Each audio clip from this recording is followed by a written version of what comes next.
to Different Gravy, not just another Sheffield Wednesday podcast. I'm one of the hosts, Richard Miller, and my co-host, who, after news that we sold one Different Gravy dress to someone in Australia, is making plans for his own New York Fashion Week.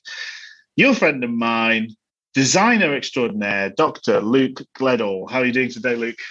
I'm very good, Rich. How are you? I'm very good as well, yeah. How does it feel to be a fashionista? I love it.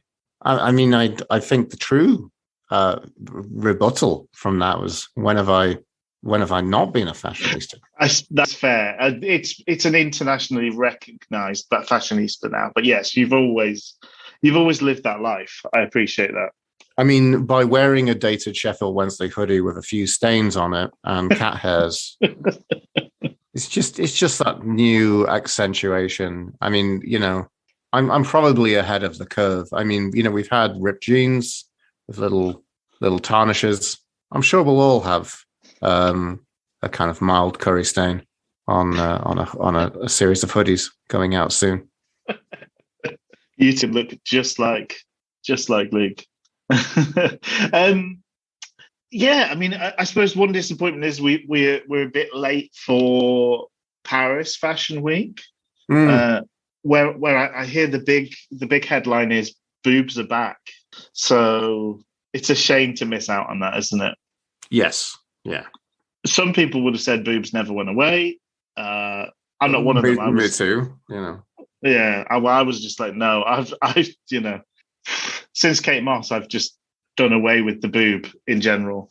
Now it's back. It's good to know.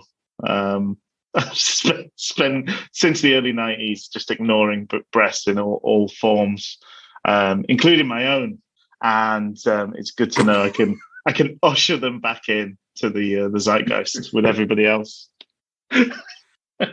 Well, I'm glad, Rich, that you've developed some degree of nog blindness. But I tell you one thing you're not blind to, and that's some breaking hoo-hoos. Oh, if that segue was any smoother. I mean, well, I'm trying to do the who's noise. It's not working. I have to put it in after. Imagine it happened.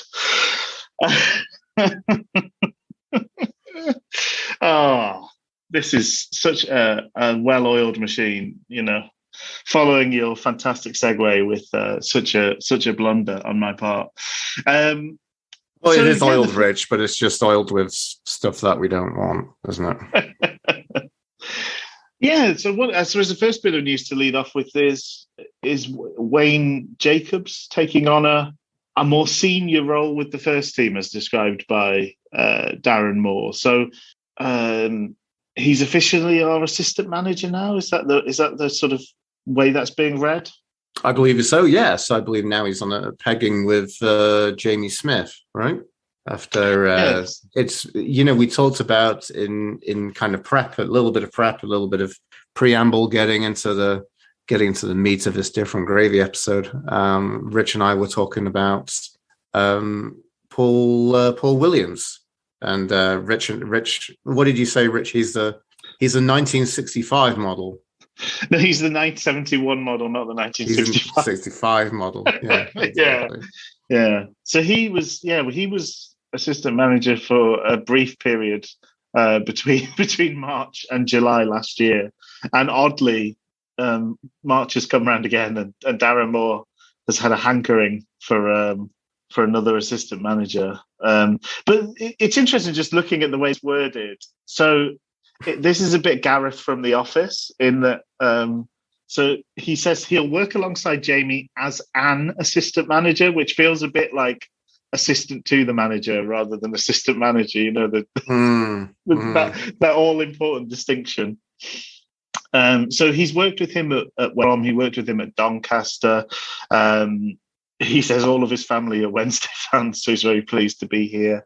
But he's saying Jamie is more pitch-based with the boys, and Wayne is more off-field with tactics and similar things.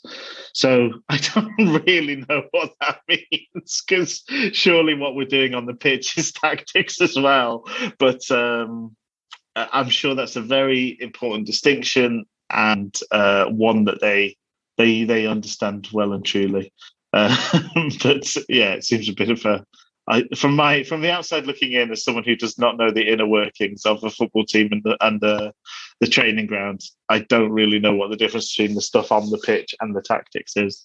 But more power to it. I mean, if he's been involved of late, we've seen a tremendous run of form, and if this makes him feel more comfortable and makes the whole unit feel more appreciated, then let's go for it. We've also had some good news in terms of returning players. Someone we're huge fans of on this podcast, Fizeo Delibashiro. He's back out on the training pitch and in the squad for Saturday, as is Lee Gregory. We've seen. So go on. Which this will be interesting, just to show you all how this gravy sausage is getting made. Oh yeah, we should explain. Yeah. Rich and I record. Rich, you're all up in Scotland. I'm up in Scotland. That's right. My tiny baby cousin Craig is somehow 18 years old, which is not fair, and he's also like 6'4" and speaks with a very deep Scottish accent now. But in my head, he is sort of like frozen in time, like the mosquito at the beginning of Jurassic Park, as a kind of 10-year-old boy with a cherubic little face. But now he's a giant man, really. So we're celebrating that fact rather than being horrified and pretending it's not happening. So that's why I'm up in Bonnie, Scotland. But it does make things a bit awkward for the podcast. So we're two-halving it. We're recording the first half prior to the match at the weekend, and then the second half will be recorded after the match. But it means we can zero in on the midweek game in a way that we normally can't do quite so much, which is nice. But yeah, it means we don't know what's going on in terms of squad selection. We don't know how many of those bodies that Darren Moore has hitted us on actually make it to the first team picture, because we do sometimes hear good news in the week that doesn't quite come to fruition in the shape of somebody named on the pitch or on the bench come the weekend. I mean, it's great news to see players back. Yeah, so I just wanted to give a little nod to that, just as we're talking, ahead of the fact and then after the fact, as opposed to all after all the time, as we usually are. Yes, and it's great to see. It's great to see FDB back. I mean, I was under the impression that it'd be a man who we wouldn't see for quite a while. Yeah, definitely. I feel like we've had very little in hearing about his progress, really. Like there's other players that have been maybe just it's more his position in the squad, but I feel like we've heard a lot more about other players. But yeah, we've had a bit of an update on him. So we know that Gregory is back and in contention. We know that Fizeo Delibashiro is in that position. We've not spoken yet, but one of the people that missed out in the midweek game was George Byers, who's nowhere to be seen. So not in the first team, not on the bench. He apparently is back in training with the first team squad as well. So that's good news on that side of things. There'll probably be a bit of discussion about his absence when we talk through the game. But we're still waiting on. Windass still seems to be some distance away. Mendes Lang is still not quite there, but he's supposedly well on the way. And then Che Dunkley is playing a kind of behind closed doors game in the week. So a lot of these players are either back already or coming back. And it would be very nice to have all those options available in the next couple of months, because there's a lot of football to play. It's all going to be pretty high stakes stuff, I think. And unless, there is the possibility Wigan kind of dance off into the distance in the same way that Rotherham have. But other than that, I think we might be having that little tantalising possibility that we can chase second. So a positive place to be midweek, Luke. Definitely, yeah. And what a strange thing, though. You've mentioned obviously we'll have to talk about the absence of George Byers. And yes, want to give a shout out to a tweet I saw on Twitter from a gentleman named Joseph Stack, who said, "No, where is the Brill Cream biscuits?" Lovely. We haven't really got into his do. I mean, normally we do make passing reference to things like that occasionally, and it is kind of a standout hairdo he sports, a real throwback.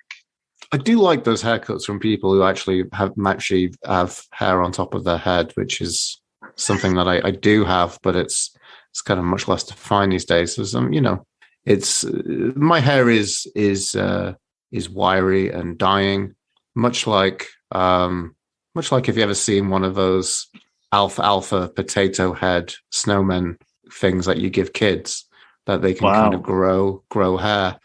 It's like one of those that's kind of just dying, really. You're really doing yourself down there. But long expired about 6 months ago. But anyway, I am often very envious of people who, can have the hair and then put the product in to make it look like it's like 10 strands of chunky, thick hair in a row, which I know is not really how it actually works.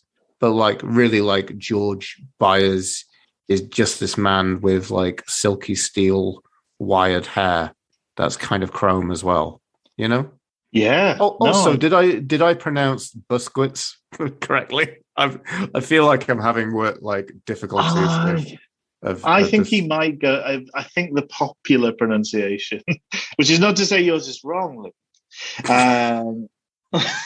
just an alternative. I think Busquets is what people go for generally. I might be wrong. Maybe that's a lazy anglicized version of it.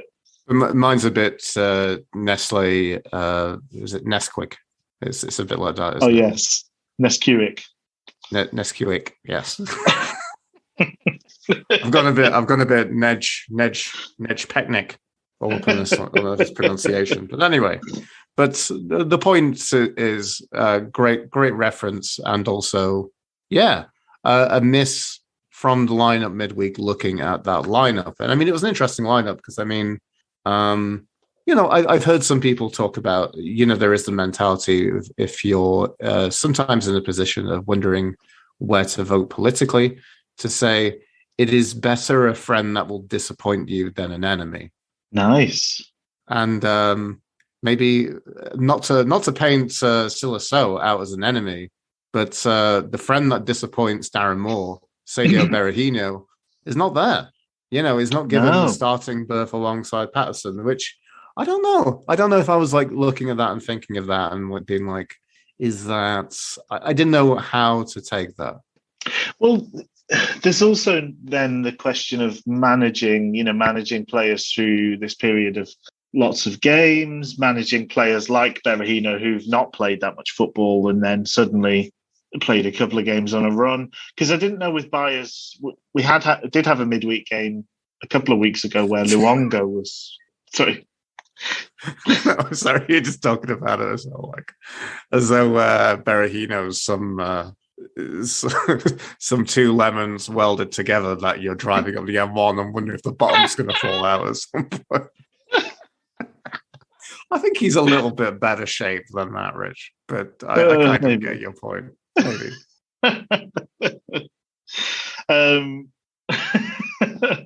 But we had Luongo was rested, wasn't he? And then Byers, there was the question: is this somebody being rested again? Taking a look at who we're playing and saying, this is not to be unkind to Burn Albion, but this is a lesser challenge than some of our other fixtures. Or it actually, in the case of Byers, it turns out it seems he did have a small injury to deal with. But yeah, it's intriguing. Silaso has had one or two good appearances for us, but he's increasingly, he's not ever a name I'm excited to see on the first team, I don't think. And similarly, this game. I can see that, and I think I've been there with you as well. I think there's been times where it's been a welcome change from everything, and it's something that could well be an exciting change to come into the game.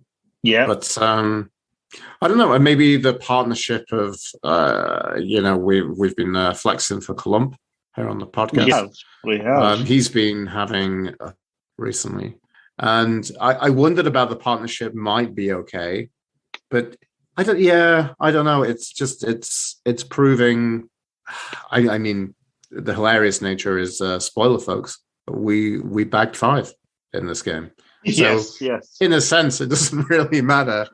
But I mean, looking at the forward lineup's always been a little a touch uninspiring, But maybe definitely, I think the thing that we've established and that we're seeing as Wednesdayites is that the spine is strong and the midfield is just fantastic.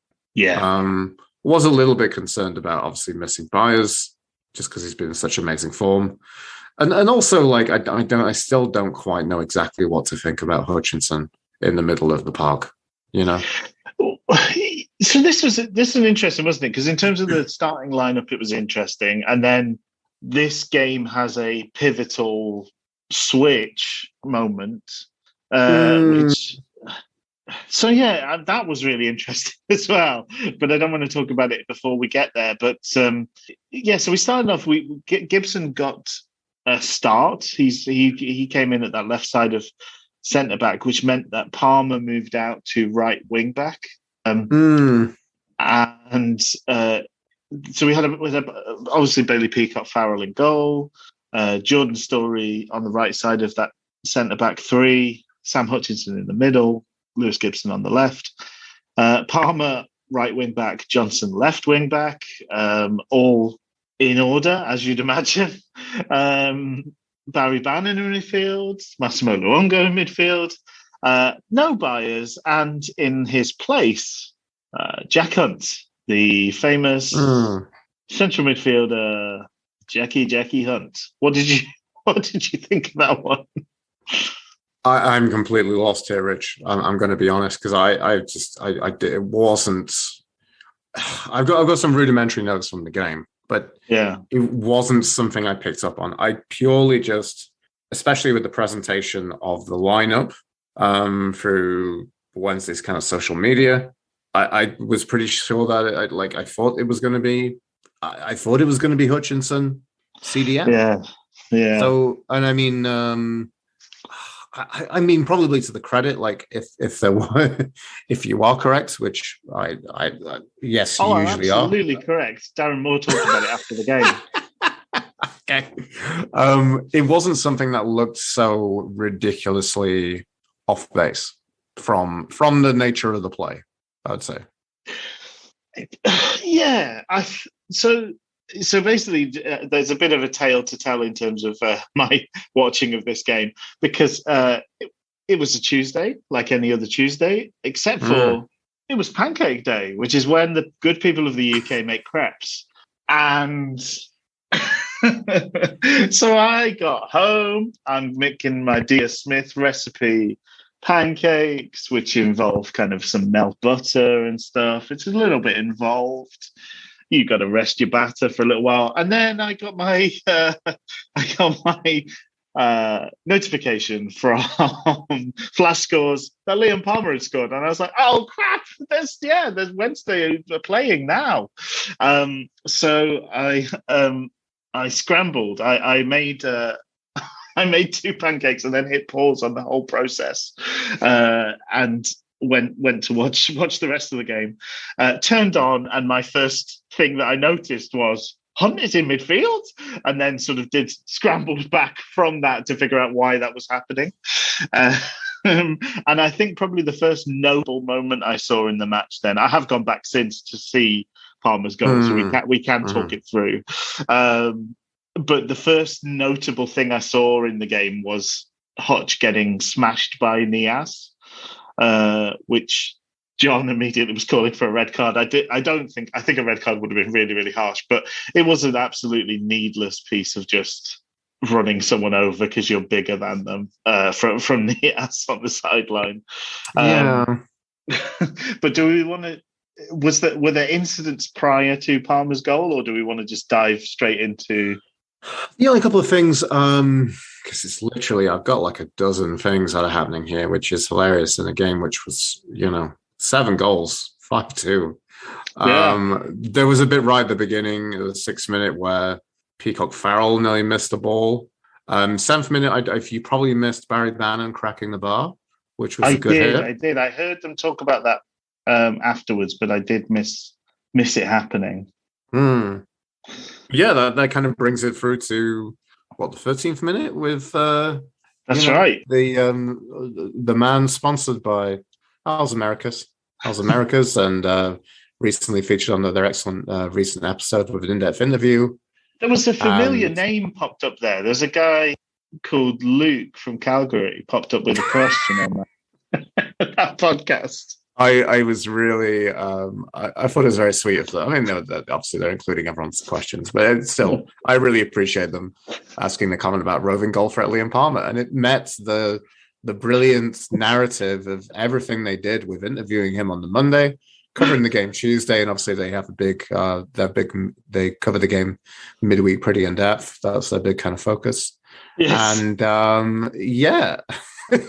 just managed to just make such beautiful. You couldn't write it. You couldn't write it any better, could you? You couldn't. And I think, just for the record, so I think we've maybe both gone back and forth in terms of roaming or roving. Roving, when we were not that we've discussed this, not that we're this sad, but when Luke was putting together the question, we did have this roving question. Roving. So in terms of Liam Palmer's official nickname, roving goal threat. Roaming implies a kind of feckless nature, which I think is entirely unfair. Liam Palmer is driven by a passion to get goals. So he is roving goal threat, Liam Palmer, and I mean, living up to his name. He found out that was his nickname. Literally everybody's calling him roving goal threat Liam Palmer. We all know this. The stadium is abuzz with people muttering to each other, the roving goal threat Liam Palmer. And I did chat to some people who went and got an idea of people going to the game, and I'm just.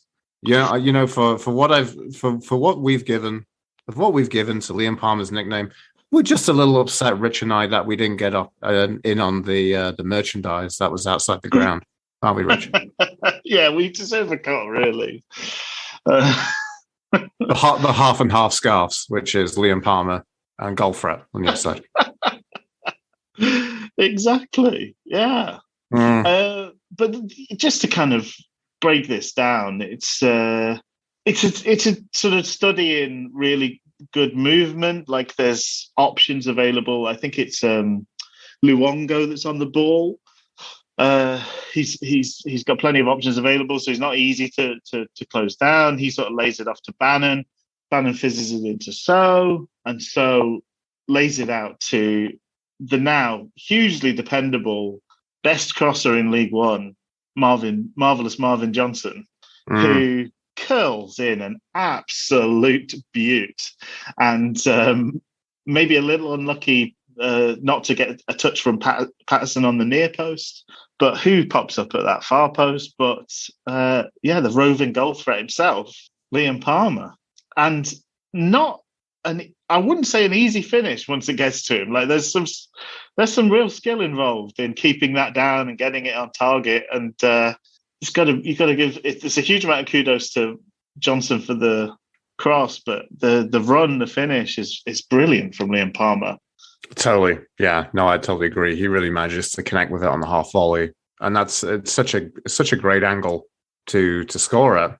So yeah, absolutely. There's still stuff to do, but again, just Marvin Johnson, just doing such great work. I mean, I was gonna.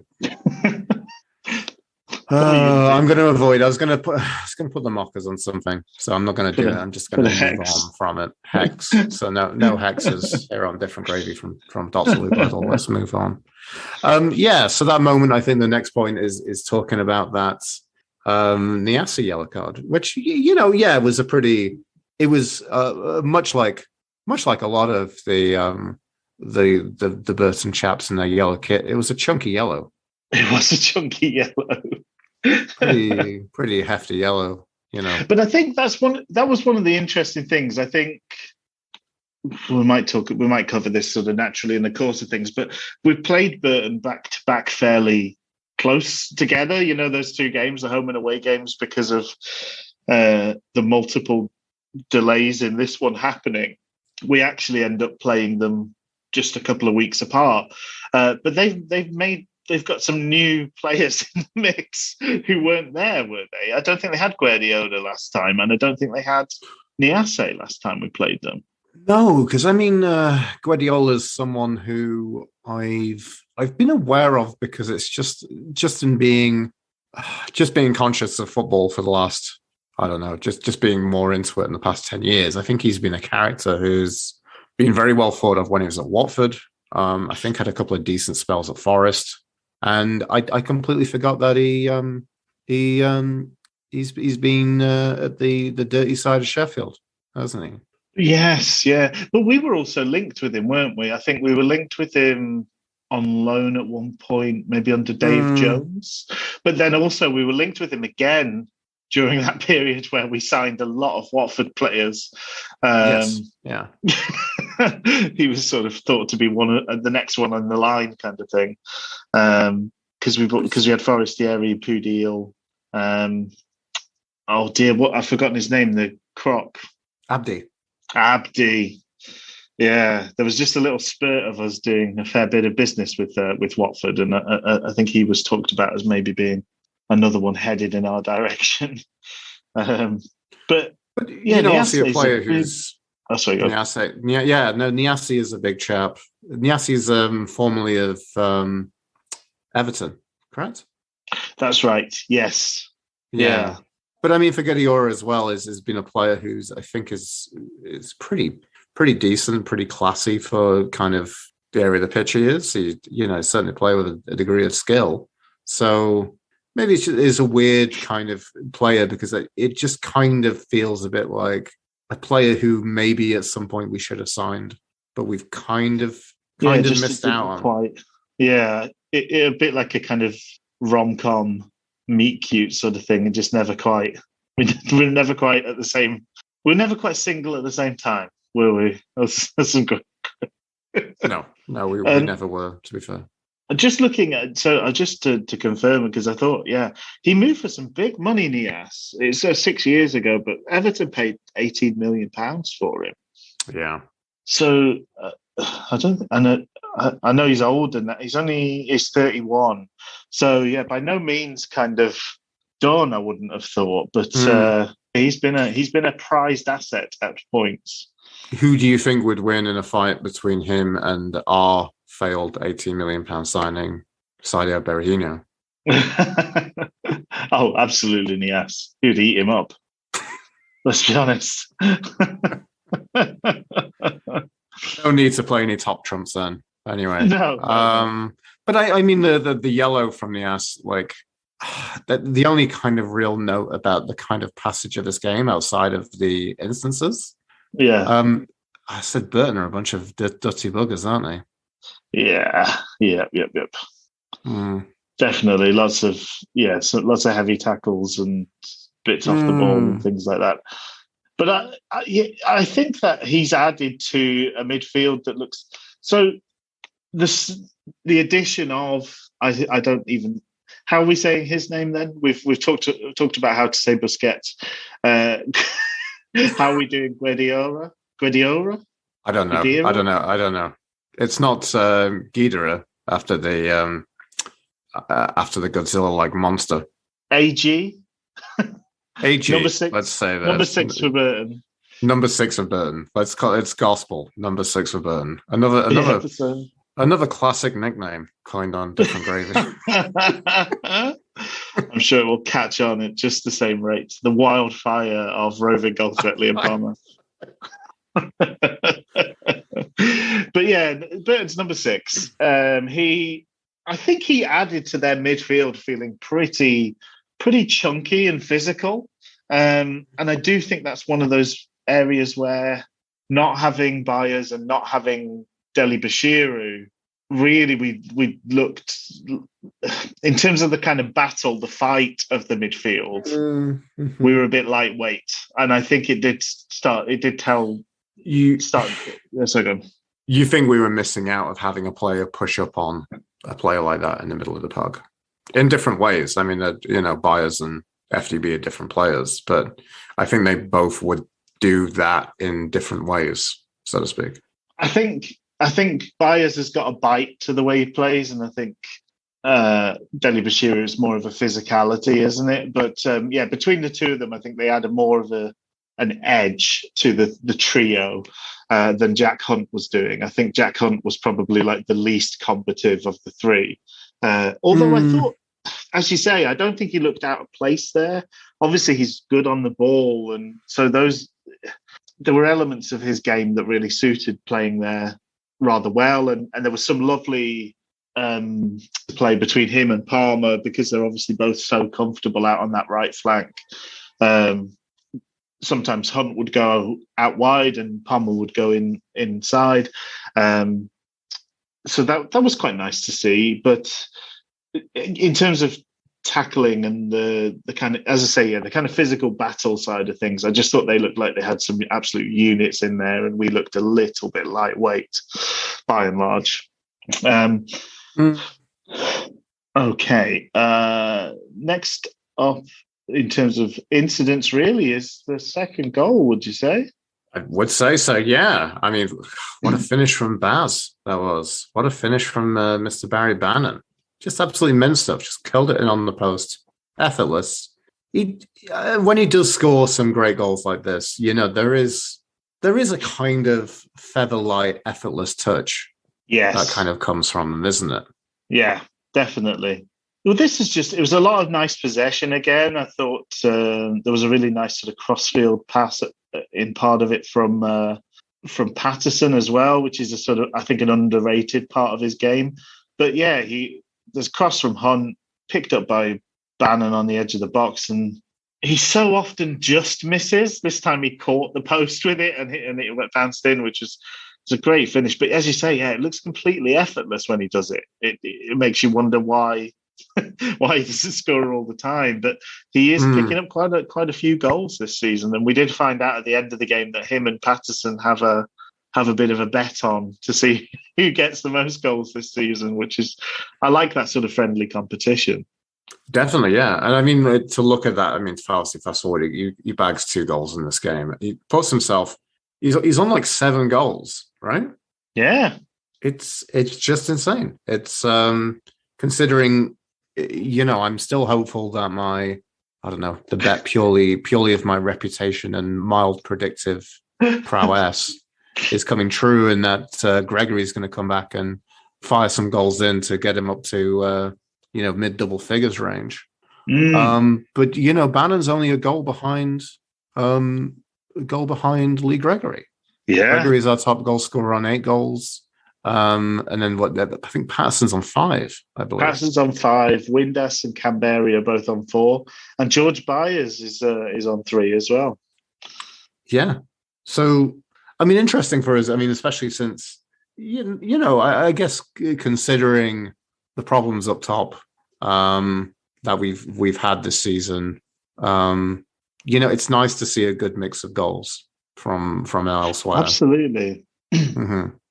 Well, I remember so many times talking about we've just lamented the lack of goals so often as Sheffield Wednesday fans. I mean, there was mainly coinciding with this podcast, but we had successive years where we were the worst value for money in the Football League, or at least our league, for goals seen at home. And I mean, this team is a team of entertainers. They bag lots of goals. it's really nice it's something to behold, really, because we've been a long time in the opposite end of things where goals were rare as hen's teeth. This is a nice place to be. It's a strange, an unfamiliar feeling for us. But this is a great goal. This is a game with lots of goals, but unfortunately, the next one came far too close to goal number 2 and was for the wrong team entirely. And once again, popular character, that number 6 from Burton. Yes, he took a shot, and I think it took a fair deflection on the way through. Is that correct? Yeah, there was some looking to see whether it might be offside. I think it does take a deflection. I think just purely, it's hard to see what impact it had on the run of the ball, but it's one of those where the ball was spinning one way when it went into the crowd of players, and it was spinning another way when it came out of the crowd of players. But it's, once again, it's us not dealing with a long throw into the box very well. It's a tame clearance. It barely gets out of the box, the clearance. I think it was Hunt that cleared it. I'm not blaming him, but it kind of bobbled out of the box. And then that old number 6, lucky number 6, as he gets called. Number 6 with a bullet. He just kind of got his body over it and hit it as hard as he could and got lucky. Won the lottery, really. It wasn't a great shot. It fizzled along the ground. I think if you're being really, really critical, he would have seen it late, but maybe Bailey Peacock-Farrell should do better.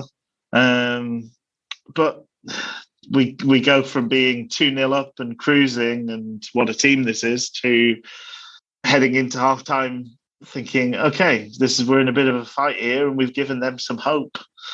I'm just trying to look through my notes, see what there is in terms of...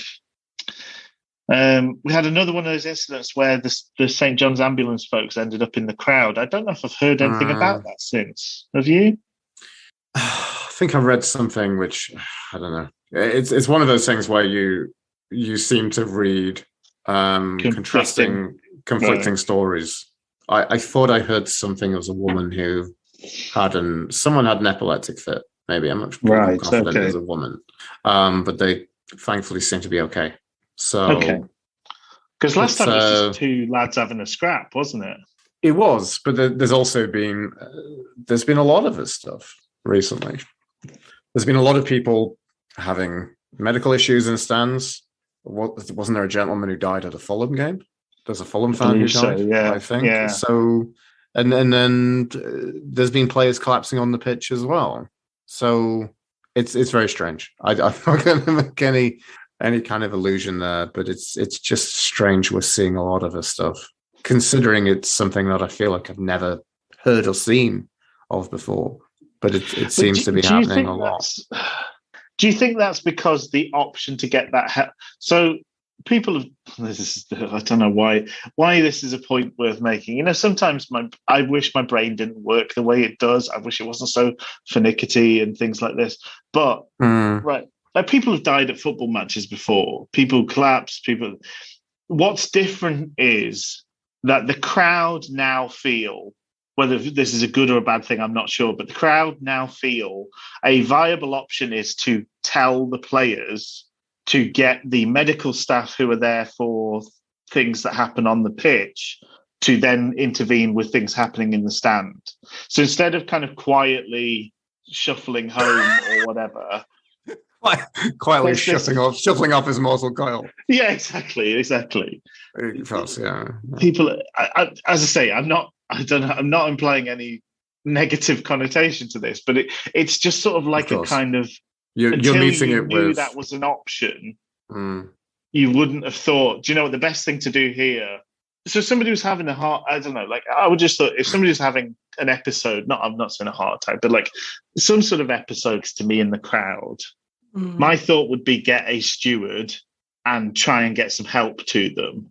Okay. But there's become now, because we've seen it on telly, it's now the thought is make a lot of, and this is probably good because we know that getting to things getting the proper help as quick as possible does save people's lives, can make a huge difference in quality of life if somebody's able to survive, say, something like an episode with their heart. So I think it is a good thing. But I think the reason we're seeing it happen more is not that this is happening more in football crowds. It's just we now know actually what we should do. The best way to get help to somebody is raise the alarm as loud as possible. And that now involves the chavs in the front row telling Barry Bannon at a free kick that he should call the people over. It's weird that it's happened twice in the Cop End. Not the Cop End, the North Stand, at that side of the North Stand, which is kind of the mouthy youths where they congregate. Right. I was worried for a second there, Rich, but I guess you're like Andy Dufresne and you've really dug yourself out of that one. Sort of, maybe. I don't know. Andy Dufresne is the protagonist of the Shawshank Redemption. If you're having a bad way, if you're feeling in a bad way, just shuffle off home, get in the old armchair, and then let somebody find you 3 weeks later. Like people used to do it in the good old days, okay? It's wonderful having this conversation on the day that Shane Warne has passed away from a massive heart attack. I just want people to know the best thing to do in the situation, and that is not make a fuss. Okay. God. Well, I was a problematic one, Rich. What's going on? No, exactly. I don't know. Maybe it's being in Scotland. Who knows? Well, maybe.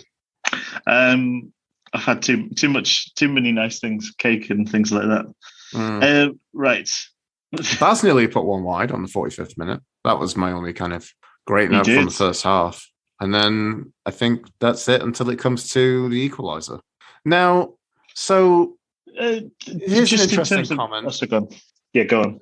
Sorry. Well, do you want to kind of do you have something else to come back to before we get to the equaliser? Or there's Bannon going close. There's also a hugely annoying Nias doing one of the most blatant dives I've ever seen and getting a free kick for it. Interesting. I was wondering for Nias whether him handballing on a yellow. Oh well, that too. In the middle of the park, whether he's fortunate to stay on the pitch, let alone somehow manage to score. I mean, we've scored some very good goals. We scored some very good goals in this.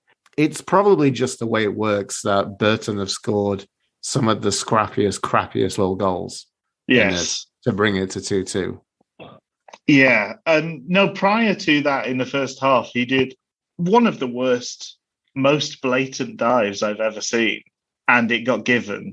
And luckily, they hit a terrible free kick from it.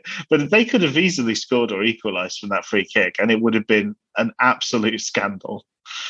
Because the player who fouled him was a good 3 feet from him when he fell over.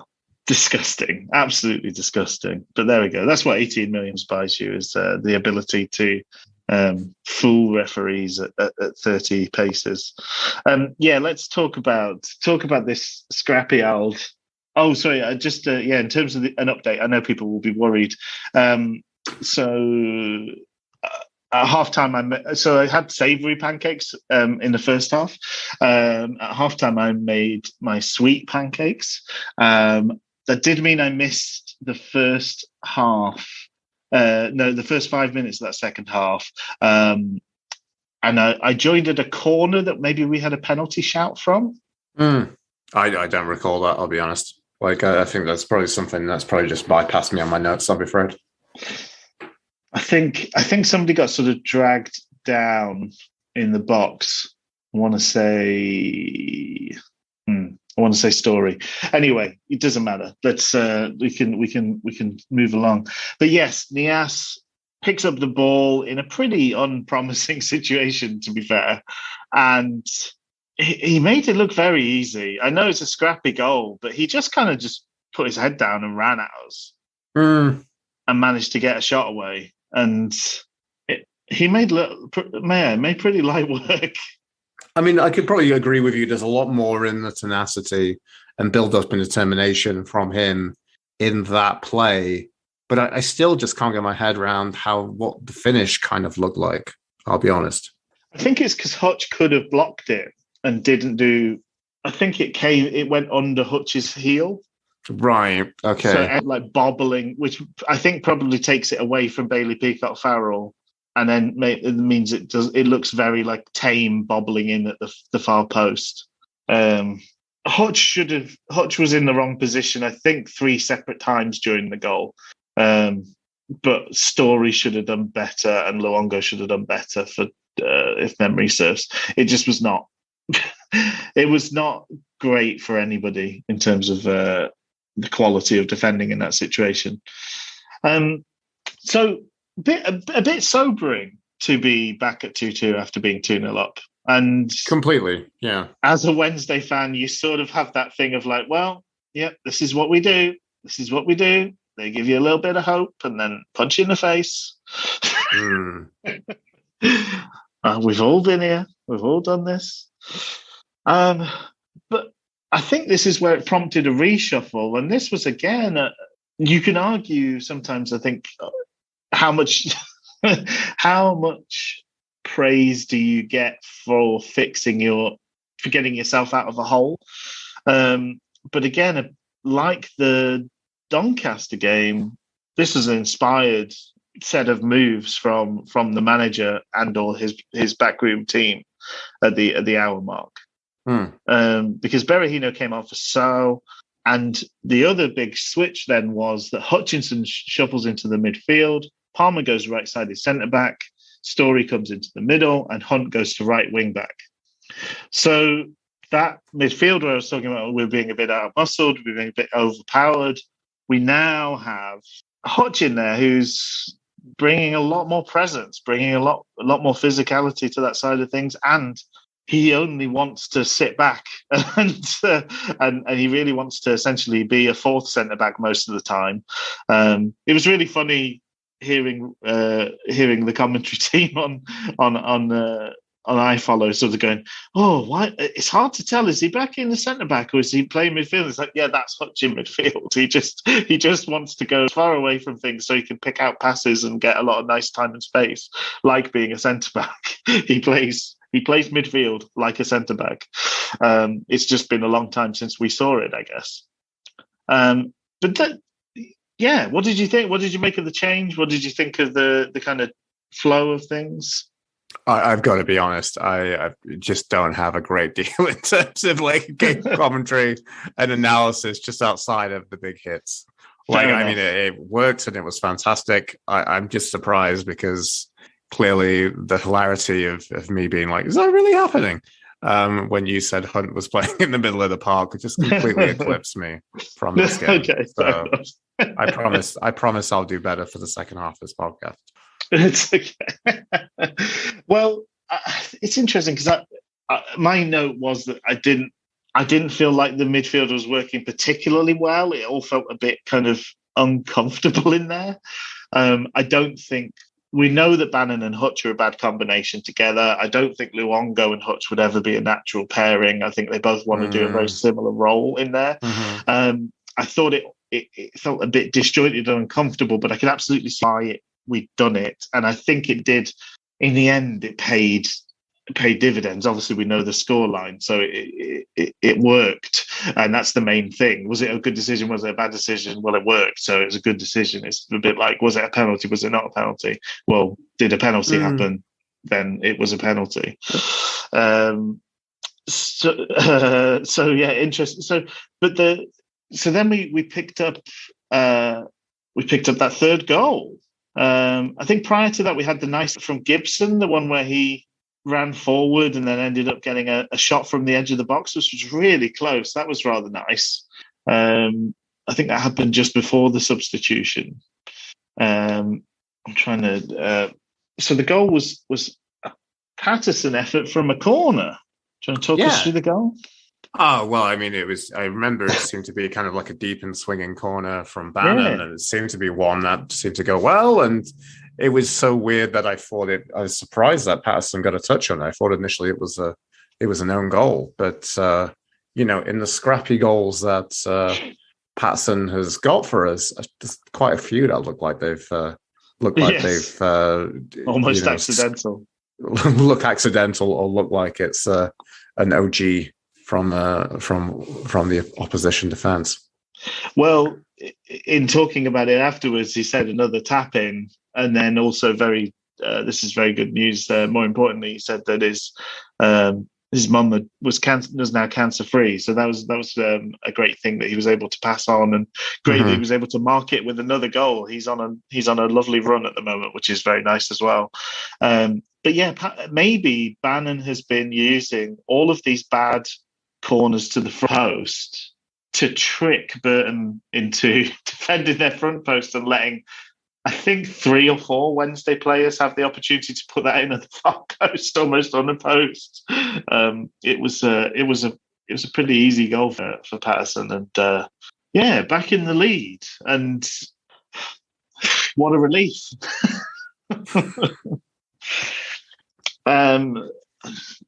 Sorry, I'm pulling up my timeline of things. I'm sort of juggling a slightly different setup than I would normally have. And the next goal, well, we had a close one from Berahino.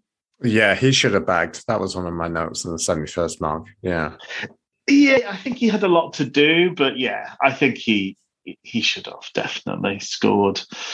But yeah, it was another Bannon corner. This time he did do his old familiar, hit the front man, straight at the front man, route one cornering from Bannon.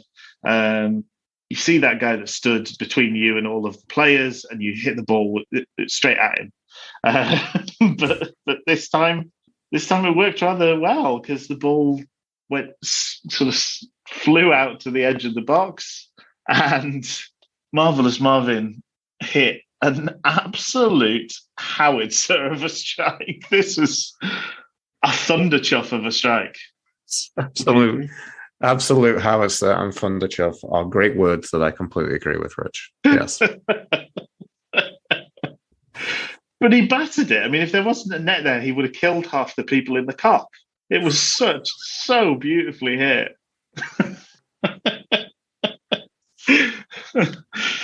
Yeah, it's one for the ages. It just that lovely thing where it's not dipping at all. It just keeps rising. They always look so good. Tremendous. And from a player who's having an amazing season for us. He's been so good, and adding memorable strikes on top of it. I mean, it's almost too much. It's almost too much. We love it. Keep it coming. But it's delicious. And you thought that would probably it. I mean, for that sake of looking at the game, you'd think restoring a 2-goal lead was all that we'd really want as Wednesdayites. Well, yeah. So there was a couple of things that happened of note prior to the goal. First of Hutchinson is in midfield, therefore he has to get a yellow card, and he got his yellow card in the 81st minute, hacking down Nias after he'd been. Johnson sort of made a bizarre decision to kind of float the ball into the middle of our defence, and Nias capitalised, but not for long enough to get away from Hutch. We had Iorfa come on to a tremendous warm round of applause. And then, a glorious second for Barry Bannon. What a finish. It feels like I feel like I've seen him score this goal before. Somehow. It does feel a bit deja vu-ish, doesn't it? Let's be honest. Deja vu all over again. But it's just so good. Hutch gets the assist, but it's really it's one of those where there's assist and assist. But I love that Hutch wanted the ball back, and Bannon was just like, "No, I think I've got this one," and just glorious curve on the ball. It'd be so nice if we were blessed with the Omni angle of the Premier League. It would be so nice to watch that from behind Barry Bannon, because the sweep of it into the far corner, I bet, is just glorious, because he ends up hitting the side netting on the far post, and it's really it's a beautifully struck ball. Unfortunately, we just get the one angle because we're in lowly League One. That's all we deserve. They're lucky we're lucky they don't spit on us. Sorry, go on. But at least we got to see it, I guess. We got to see it. Exactly. What a lovely goal to cap off just a casual dicking of Burton Albion. Absolutely. It was great. And hard man Jimmy Floyd Hasselbank would have to go and lick his wounds once again. That's the thing. You can tell we've played them recently, because I remember their commentary team just bigging up how scary and strong Jimmy Floyd Hasselbank was. And then the post match, he seemed to say it was something like he was frustrated with that he didn't get a penalty decision or something along those lines. All right. Oh dear, I didn't hear his. But I'm like, I don't think you can really say that that's a pivotal moment in a game which you've shipped 5 goals away from home. No, exactly. That's exactly a little bit off an approach, maybe. That's what I'm going to say. You know what they're like. They always try and sort of spin it somehow. And the only last moment was just an absolutely excellent ankle tap, rugby tackle from Patterson to earn himself a yellow card in the 90+ second minute. I just loved it. Just fell over and just clacked the ankles together. Full stretch on the ground. Just clacked his ankles together and sent him flying. A most deserved yellow card. The most obvious professional foul we'll ever see. Good old Callum Patterson. I absolutely love the man. Tremendous. Yeah. So that's our kind of half. We're going to break here and then pick things up post the weekend tussle with Lincoln. Any thoughts? Do you want to seem smart with predictions, or is it too close to call? I think we'll win. I think it'll be 3-0 to Wednesday. He's a bold man. A bold man. So we'll see. We'll see how terribly wrong I am. How long has Michael Appleton been in charge for them? I don't know, because he's a real journeyman, right? He just he hops around places like no one's business in the lower leagues. Yeah. Well, there we go. Yeah, it's a strong prediction. I hope you're right, Luke. I think you could well be right. We're in fine fettle, as it were. So yeah, onwards and upwards, and we'll talk again in the future. Sounds good. So, Luke, we pick things back up. Future Luke, how are you doing? I'm doing well, Rich. How are you? I'm doing well. I'm, Anthony Bourdain, the late great Anthony Bourdain, made a feature of making programs from parts unknown, and I think I'm really picking up that mantle. I think a couple of weeks ago it was an industrial estate outside Doncaster. Now I'm at a service station in Kendal, and I think these are the stories that people aren't getting told. What's it like to be at a service station with a McDonald's in this day and age? So that's what I'm doing. I'm bringing realness from Killington Lake services, but we have a match to talk about, Luke. It happened. The one that was in the future before is now in the past. Mm-hmm. Mm-hmm. Do you find it funny that both of these recent kind of 2 records that we've done for different reasons, for different kind of different logistical reasons, either with Sheffield Wednesday or things in our lives, that they've all contained a bit where you've said to me, Luke, how do you think we're going to get on?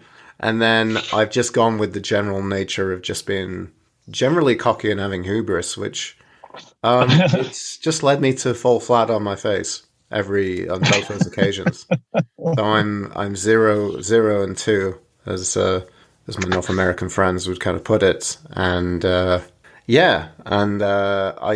nearly got the scoreline correct, just in kind of reverse.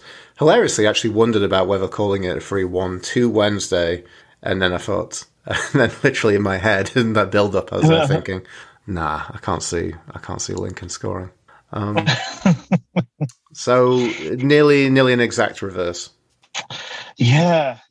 Let's. I think this is interesting. I think once we sort of look back, I think there was a couple of warning signs in some ways with this, but I don't think anybody really saw this coming in terms of the result and the performance, really, because we've lost a game previously in this run, which has been very impressive. But that Rotherham game, I think everybody came away thinking, we were the better team. We were pretty unlucky.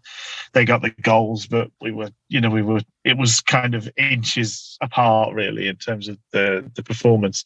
It's not the feeling I get coming away from this one. Yeah. I think we were bested pretty heartily. I definitely think so. Yeah. Yeah. There's varying degrees of wins and indeed losses. And this wasn't similar to the Rotherham loss. No. So we talked about the midweek kind of shake-up of things with buyers out. There was a fairly hearty reshuffle, but things were back to normal in this respect. So we had Bailey Peacock-Farrell in goal, obviously. Jordan Story on the right side of the centre-back trio, Hutchinson in the middle, Palmer on the left side. Jackie Hunt takes up his usual mantle of right wing back. Marvin Johnson at left wing back, and then that midfield trio that's been so good was back together.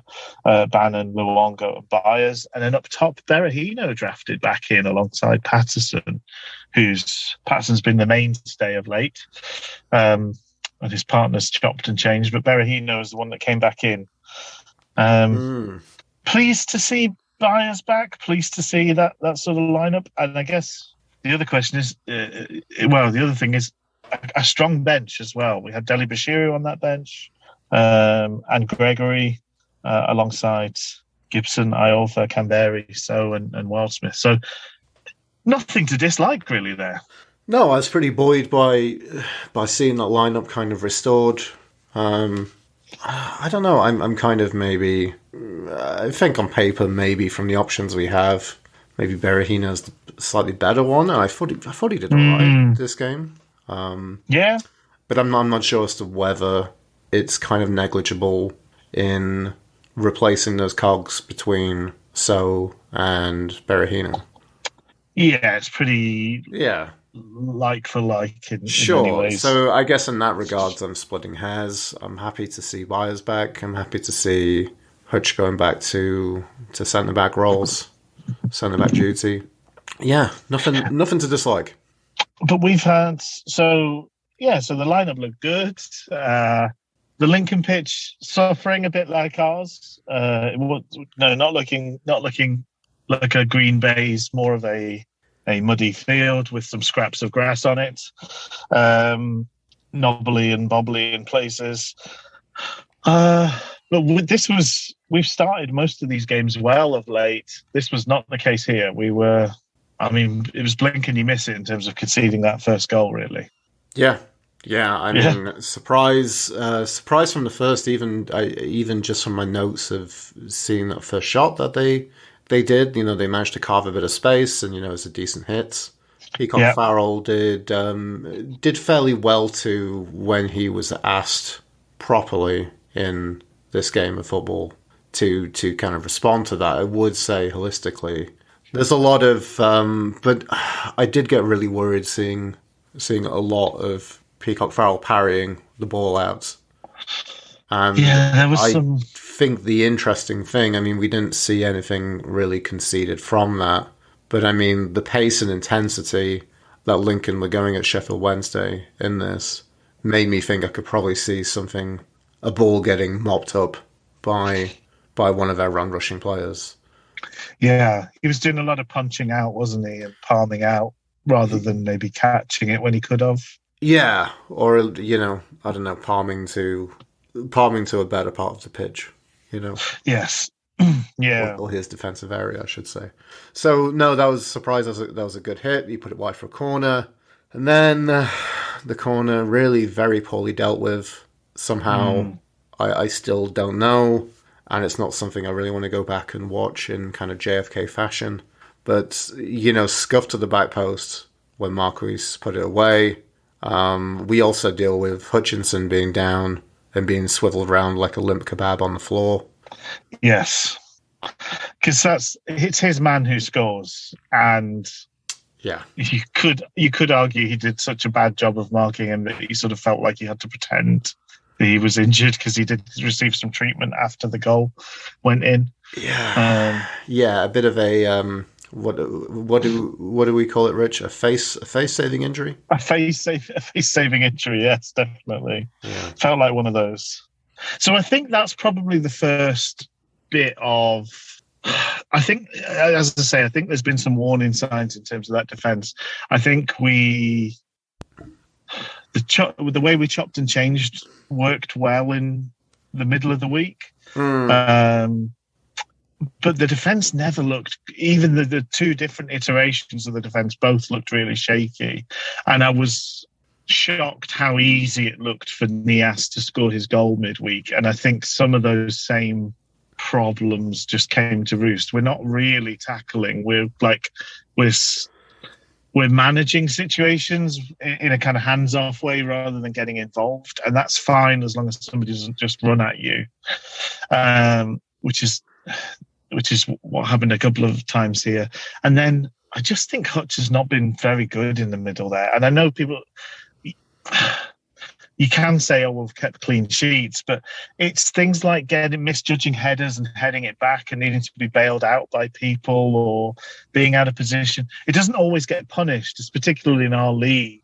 But in this game, it did get punished. And he can switch off and lose his marker. I think that's one of the reasons we don't look good from set pieces.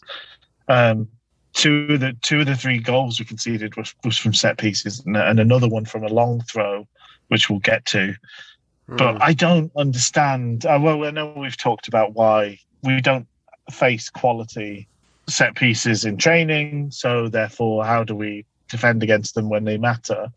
But we need to figure out a way to solve that, because set pieces are just costing us. So many of our goals are conceded from set pieces, and the throw-in thing is maddening because I think we do have people that can at least do a half decent long throw, but just any little bit of movement seems to leave us like agog and open to give away chances.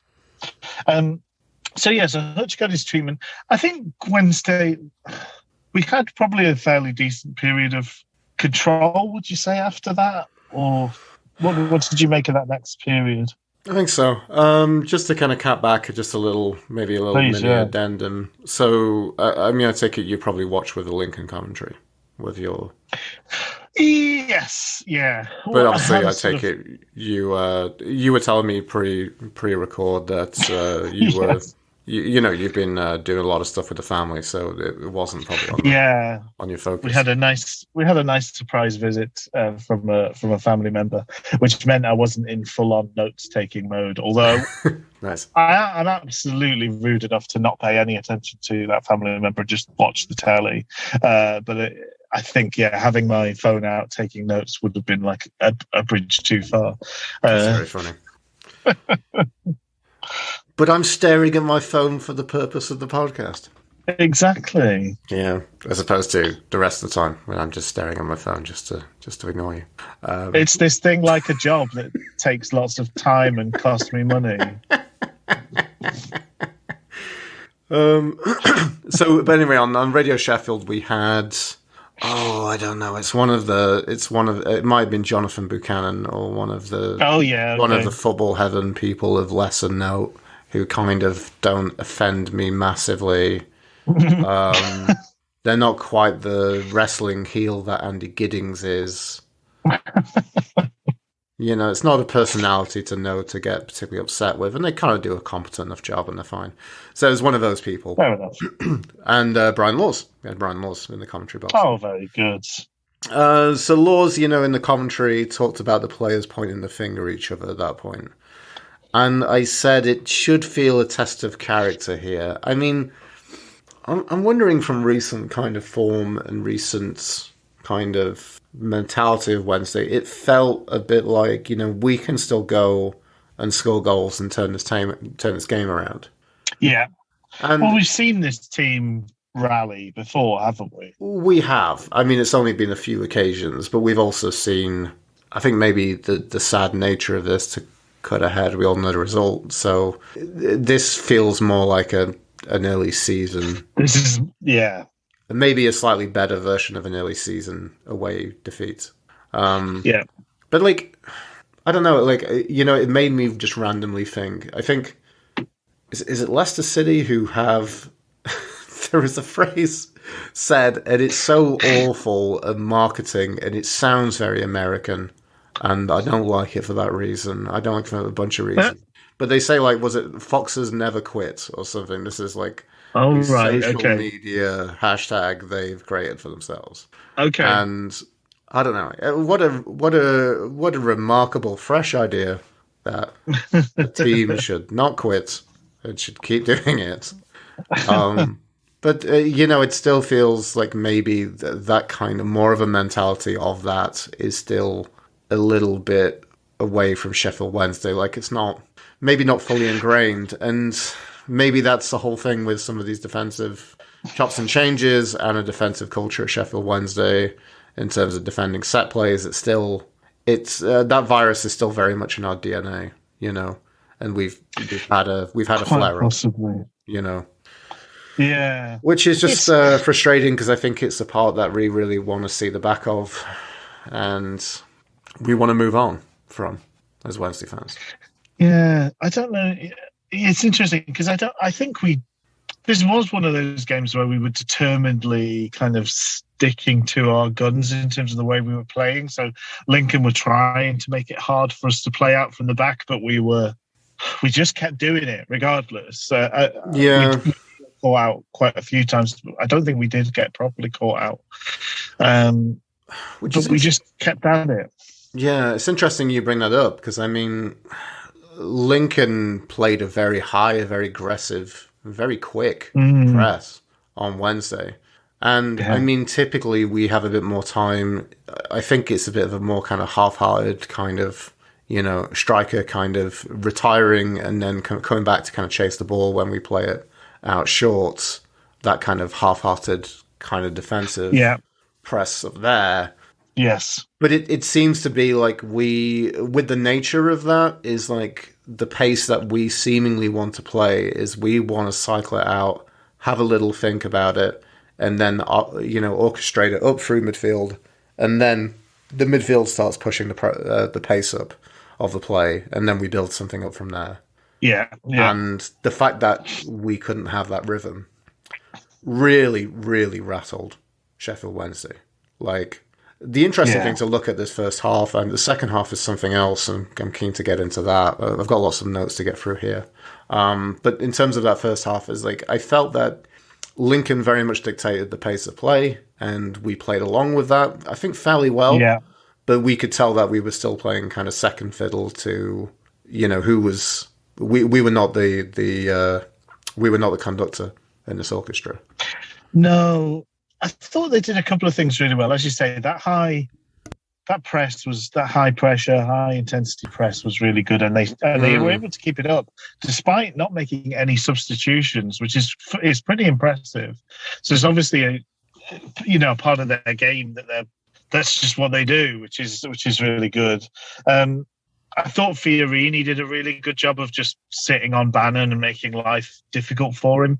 Yeah. Bannon was constantly fighting for space, and when he got the ball, he was always under pressure on the ball. And that's another thing, you know, I think most midfielders in this league, he's either too clever for or just got too much energy for, and eventually they slip up or they give up.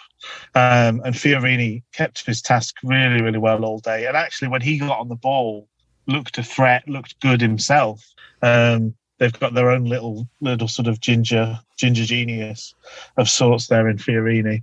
And I thought, unfortunately, Luongo looked tired all game. I thought he really struggled. And I thought it looked to me like Byers was back a bit early. I don't think Byers looked ready. And I don't know whether that had anything to do with Maguire crunching in early doors, because that's sort of the next incident after the goal is Maguire getting his customary yellow card for being being a little snipe. Yeah. Well, I also noted I had a separate note of Luongo was clipped pretty heavily. That was my they were physical, definitely. yeah. I don't know. 10th minute. There's some hard tackles. Sorry, go on. The notes kind of seem a bit pithy. 10th minute, Palmer pinged it long. Berahino took it down well, couldn't quite have space to do anything, and it's put behind for a corner. Not much came from that. It's just a degree of pinball in the box.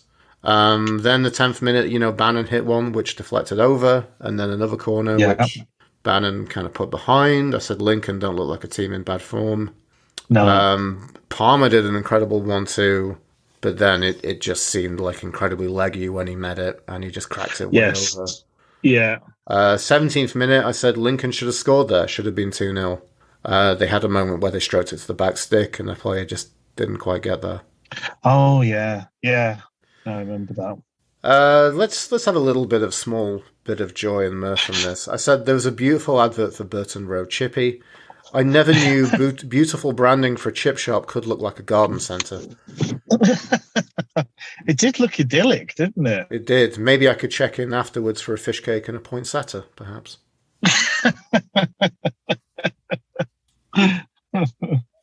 It also made me go down the rabbit hole in my mind of thinking about it'd be nice to have like a gardener's question time, which finally a gardener's question time for someone like me, all about how to really grow and grow with your green fingers that chip shop. I'm trying to think of other combinations of chippy items and a battered sausage and a picoda. Yeah, a money tree with some curry sauce over the top of it, perhaps. Oh, lovely stuff. That was a pithy moment aside. In between, I think then I've come up to your point. I said Maguire is still a top-level third-tier shithouse. Yes, he is. He's the real cream of third division shithousery. I thought he did scythe a player of ours down. On the left. He did. I forgot who it was, but there seemed to be. I think it was Byers. Right. Okay. They had a couple of coming togethers. I think they matched us up, basically. Yeah. I think they went man for man in the midfield to mark us.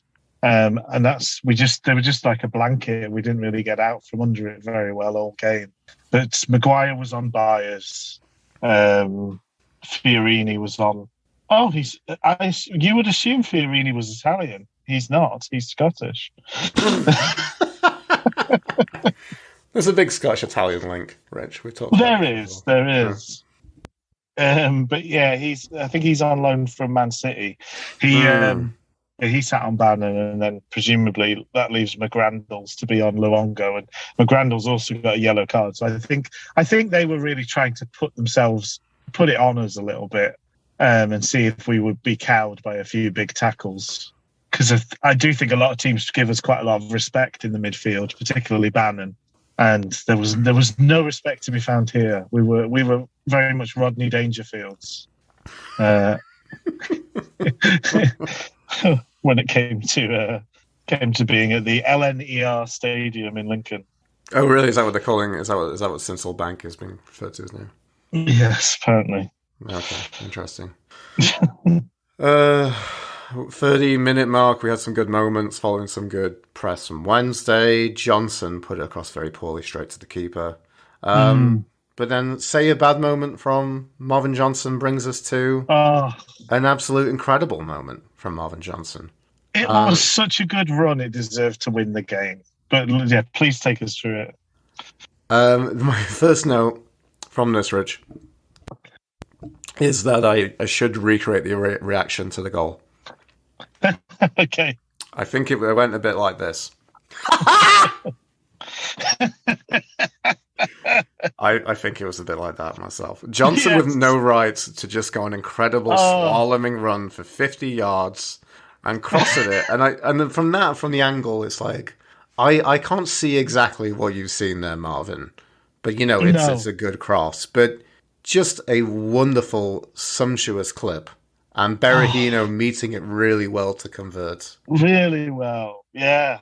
Really, really well. Very, very cultured, deft, volleyed finish into the corner. What a goal. I said, absolutely beautiful. We return the impetus. Yes. No, that you could watch that run again and again. It's just such a shame that run is now buried within a terrible performance from the team. Yes. But I thought Johnson, if when you look at a performance like this, I thought Johnson was one of the few that sort of did what he was there to do. He tried to keep giving a threat down that side and get the ball in for people. I think it was other people that didn't really show up. But that run was so magnificent. Because he bursts out of about 3 or 4 players at first, doesn't he? And then he's jinxed round another 2 before putting the ball into the box. And it's such, as you said, I love those crosses and passes where you just go, who've they hit that to? And then you see the player and you're like, you clever bugger.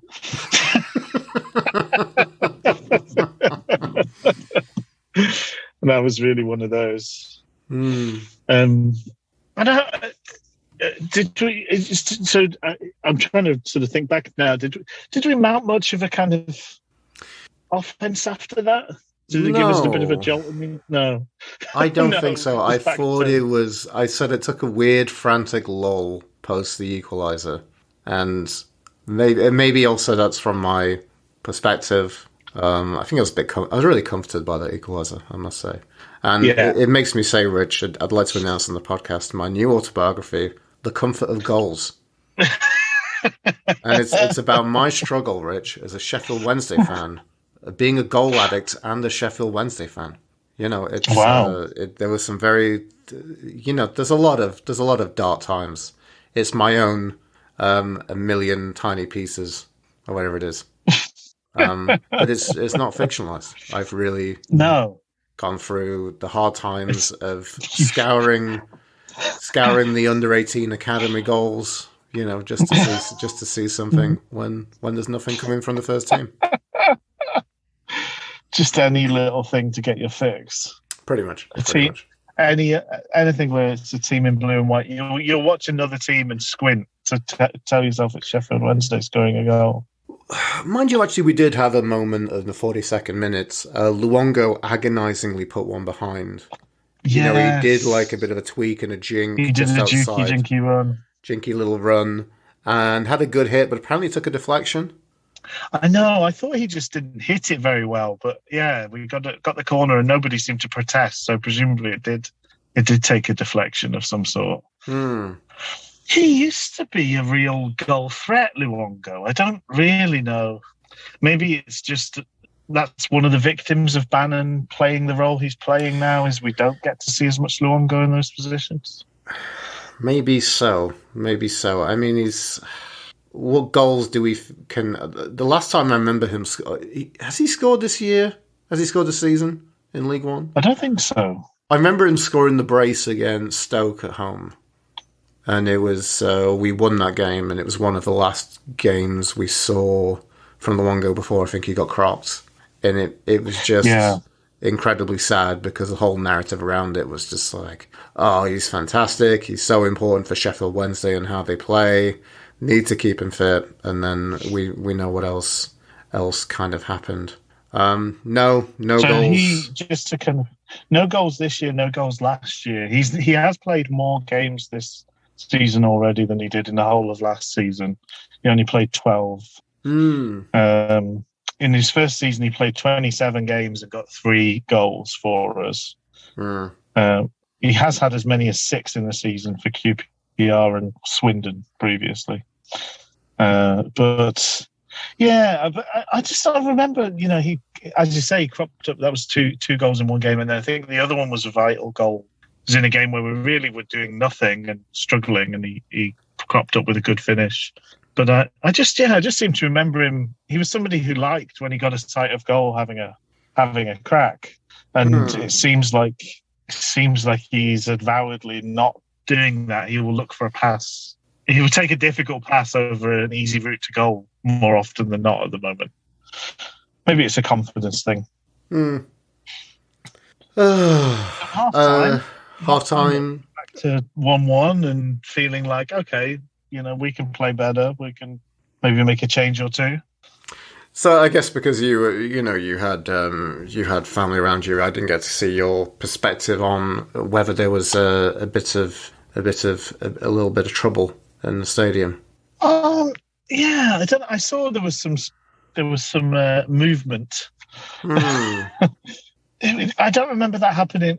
I thought that happened in the second half, maybe even around when the goals came for Lincoln. I didn't know whether it was sort of dismayed. I know there was some Wednesdayites talking about going in the home end, which is a bit of clandestine fun when you win the game, but it's a really miserable thing to be involved in if you lose. For a game like this, yeah. As someone who was in the Man City end for us losing 7-0 there a few seasons ago, right? there was no jollies to be had. And pretending to clap their 7th goal going in. Well done. Our only in-person record during a COVID-stricken Christmas footballing season. When I was back in the UK over Christmas, and obviously getting over my own COVID, and then I came down with you and we did that in-person record. We watched Shrewsbury, and then you said to me, if you got here earlier, we could have just driven down to Shrewsbury. And then a certain degree of sadness that we didn't do that.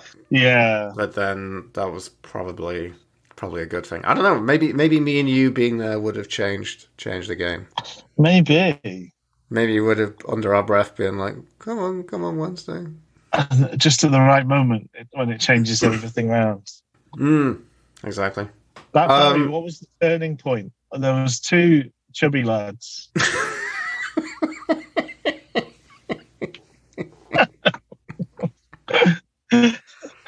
And I looked at them and I just thought, I'm going to do it for you. And that's why I scored the hat-trick. I'm just funny. Didn't do a bad impression for that, Rich. So, I mean, we're all family, but they're like my joint dads. I've never met them, but I saw them and I just thought, I absolutely love you guys, and that's why I scored the hat-trick. Wonderful. Oh, a Bannon hat-trick. God, that would be good, wouldn't it? That'd be nice. If you did it just for us, that'd be nice. Just for us. Do you know, I thought... No. Don't say I'm sponsored by that. I'm sponsored... Only this game. different gravy. Different gravy. Thanks, Barry. Thanks, Baz. Cheers, Baz. You are a Scottish man. And I reckon with the timing, I reckon now, since he's retired and he's not match fit, I reckon you are better than Zidane. Yes, yeah. Anyway, so it looked like there was a bit of issue. It's something they brought up on the Football Heaven commentary, Radio Sheffield commentary. A touch of RG and maybe even some Bargy. A little bit of RG alongside with that Bargy, A sliver, a portion of Bargy. Yeah, they had some pakoras. And the pickle tray was heated when it came out. Despite the sad news that there's a fracas, which is obviously a great word, by the way. Shout out to fracas. Yes. Looking apparent, the good news that the commentary team of Football Heaven, anonymous chap, Jonathan Buchanan possibly, and Brian Laws have some mildly funny patter which bubbles up to some lols. When after agreeing that something doesn't look right, Laws goes, unless the Bovril and pies are that good. Oh, Lawsy. Excellent. I'm sure if there are any arrests, the Wednesday fans will say to report, can you change the term casual to sipping gravy enthusiasts, please?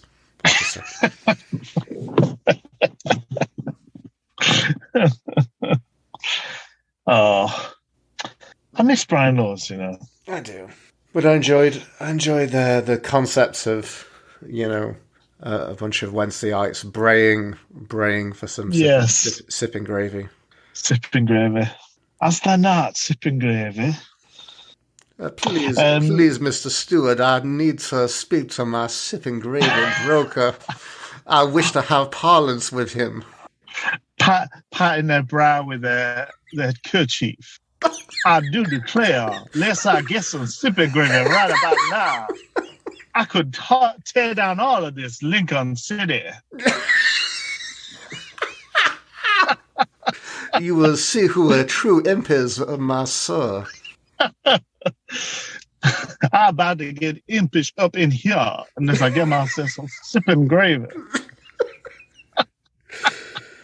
In all seriousness, it was a weird one because it felt like it's one of those where, you know, it's that dream about... It's a dream about when we watch Wednesday, and we talked about this before, about the atmosphere when you watch Wednesday and the support that you get from Wednesday. And when it works beautifully on those rare occasions, it's, I don't know, it's Brighton at home semi-final, it's, you know, Arsenal at home in whatever League Cup, whatever it's called at the time, Carabao or whatever, Coca-Cola. Yes. It's home to Wickham.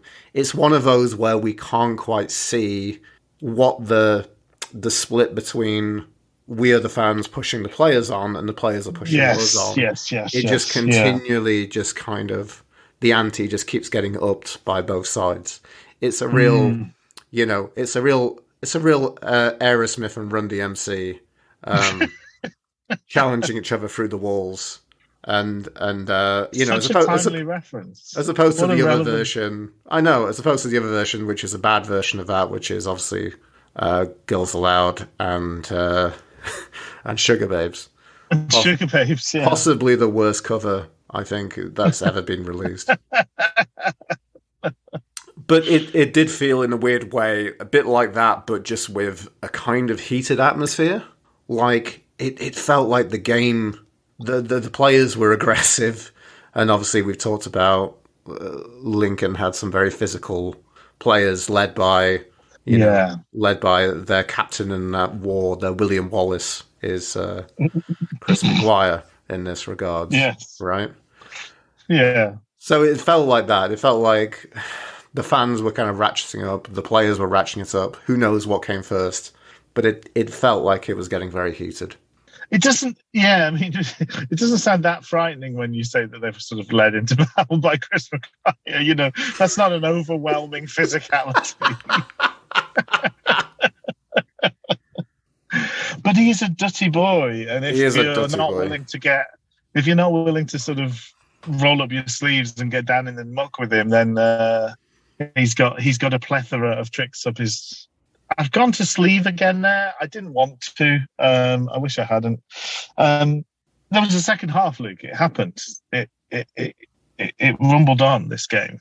It did. Sorry, I'm just still attached to the idea of Chris Maguire being like an all woolly in one of the comic strip where all woolly just like gets soot all over him. You know, he's that dirty.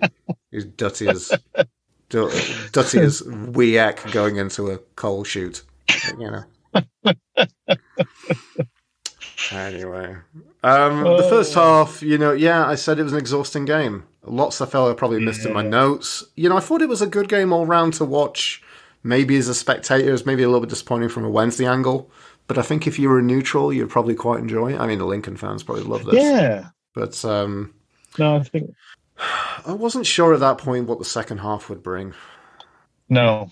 The heated nature of the game made me rethink the stats about fouls won at halftime. I've got to say, Rich, like they would naturally like fouls won, but I think they would argue, like Chris Maguire would be like, "Yeah, I won the foul. I fouled him. Yes, I've achieved my goal, sir.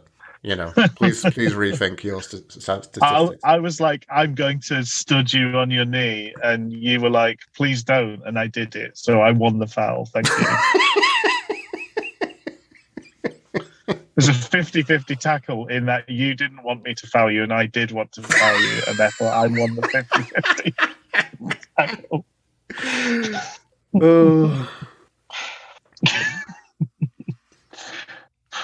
But we didn't make any. I think this was one of those games where having Gregory back, I don't think it was the be all and end all of our problems, our front two pairing. But no. You're sort of looking benchwards, kind of going, at what point is he gonna break open the emergency glass and unleash Gregors on this Lincoln City defence. But he didn't do it at half time. He resisted the urge.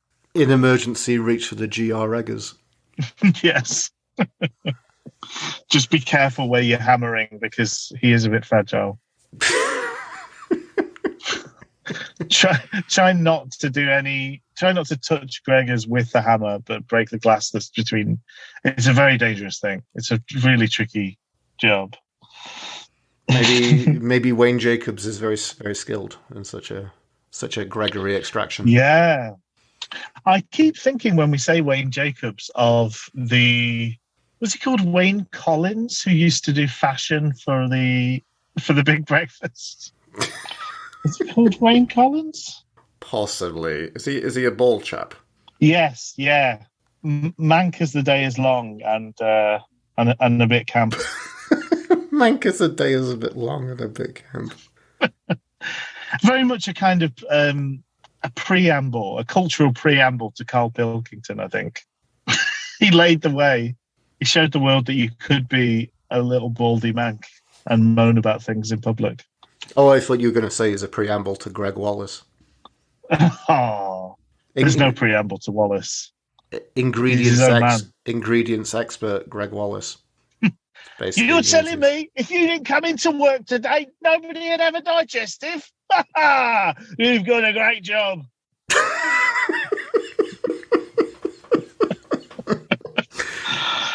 5 billion digestives come out of this factory every single day. Of course, Rich and I remember Greg Wallace's first career, which was as a toaster repairman, don't we, Rich? It's very similar. Yeah. Oh dear. Right, Luke. I can feel that you're very hesitant to wander into this second half. You're pushing. Yeah, the first half is good. The second half is not so good. It's not so good. Yeah, let's cut the mirth and get into the dirty stuff. Hectic Hearts the second. The dearth. Cut the mirth and get into the dearth. Hectic start to the second half. We have a decent attack, which they counter on. Fury steams down the pitch, and we put behind for a corner. Yeah. Peacock Farrell does okay to gather, but is looking a touch shaky, and I'm wondering if Lincoln will capitalise on one of his parries. Again, same note that I've kind of brought up before. Yeah. 51st minute, Berahino headed over. That was a bit disappointing. Yeah, I think he should have done a little bit better there, really. I think it's again, I think quite often he has a fair amount to do, but still, he should have done better than he did, I think. It just sort of bounced off his face and went straight up in the air, didn't it? Yeah, pretty much. Yeah. I feel like complaining to Radio Sheffield, Rich. Okay. So you don't get this, so I think you're probably going to have to, I think when I say what it is, that you'll probably be able to visualize it or imagine it in your head. Sometimes they cut off to other games because that's what they do, because this is the feed which is on the radio and it's the BBC feed, so it goes through to there. That is something. But then sometimes they do such a thing, and sometimes they go quiet. Really key moment. Well, they do that, but sometimes they go quiet, like they're cutting the feed off. But it's not consistent. Sometimes I get to hear about what's happening, at the keep note, and through my audio feed, and sometimes it just goes silent. So why? Why is it like that? I genuinely thought about complaining. I don't know. Yeah, you might have to. That might be the only way you can. Well, I don't understand why you're doing it this way one time. Just pick one of the two ways and stick with it. Yeah, I agree. I haven't experienced it, but I completely sympathise with you, Luke, and I agree. I have to confess, I haven't I haven't actually seen their second goal because one feed crashed and we switched to the other one and it leapt about 7 minutes forward. And we're like, oh, right, so we're losing. That's but I believe it was a good goal. It was a good goal. You know, they did a great counter-attack. They hit it long down the right, and I believe it was Hopper. He knocks it back for a good right foot finish into the corner by Norton Coffey, who's another Prem youngster. Yeah, Arsenal loanee.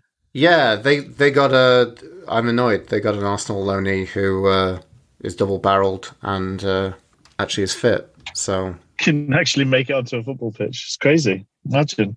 Yeah. 2-1 to Lincoln. Now, I don't know. I mean, that was a good goal.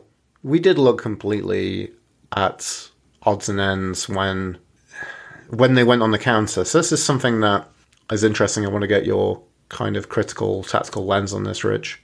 So the second half, the pace of the game that was brought in the first half couldn't be kept up. So that dropped off. But yet somehow we looked worse. Yeah. And then how were we so porous on the counter-attack?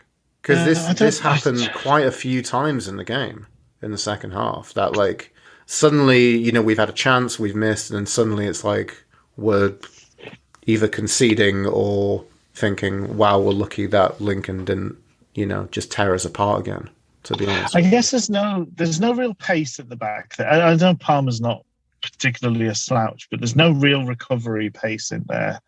Particularly if he's trying to push things further forward. I don't think Story's got much in the way of recovery pace. And Hutch, if he ever had it, doesn't have it anymore. I think Story's... I think we're starting to see why Story is on loan with us rather than playing in the Preston team. I think there's been a lot to like about him, and he's kind of imperious when he's not being particularly tested. But I thought he did a really bad job with Nias midweek, and I just never felt convinced by him against Lincoln. I think he misjudged headers. He dallied on the ball. He played passes to players that he shouldn't have and put them into difficult situations. I think we just seem to get continually caught out. I think we were not used to being pushed in possession in the same way that we were here. So things were breaking down earlier, and I think that was catching us out on the break more often than not. So we weren't set for defending, we were set for continuing possession. And because Lincoln weren't letting us just pass all the way around them, which a lot of teams have done, it seemed to just keep catching us out. We were too far forward or out of position, or often we're asking defenders to go and help in the attack. So that's where I think that's why they managed to keep us constantly on edge. And I think they had enough pace to just always provide a threat in behind as well. They had several strings to their bow in terms of keeping us uncomfortable throughout.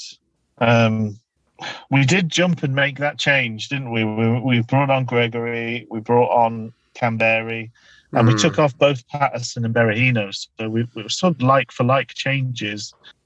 I've never really liked Canberry and Gregory as a combination. I think they might be one of the worst combinations of two strikers we've got. Yes. But I do appreciate the idea, the kind of impetus to make those changes, to make the swing. I just don't know whether that was the best way to go. I would have been interested to see this Berahino playing off Gregory. I think that might have been intriguing. I think I'd just rather just see Patterson and Gregory, maybe. I think we've seen that work before. Yeah. Yeah, we went a bit longer. We were asking Story and Hutch to play the ball longer, and that's because Gregory competes in the air in the way that nobody else really does in the squad. But there were so many times where him and Canberry were just stood on each other's toes. So the ball dropped there was nobody making a run off or nobody offering an option. It just not a natural combination. They both want to do the same job, and Canberra does it much worse than Gregory. Forgive me if you've got sort of incidents happening. I'm just going off the kind of timeline because the next thing's Deli Bashiru coming on. Yeah, I mean, just before that, John Marquis. Marcus.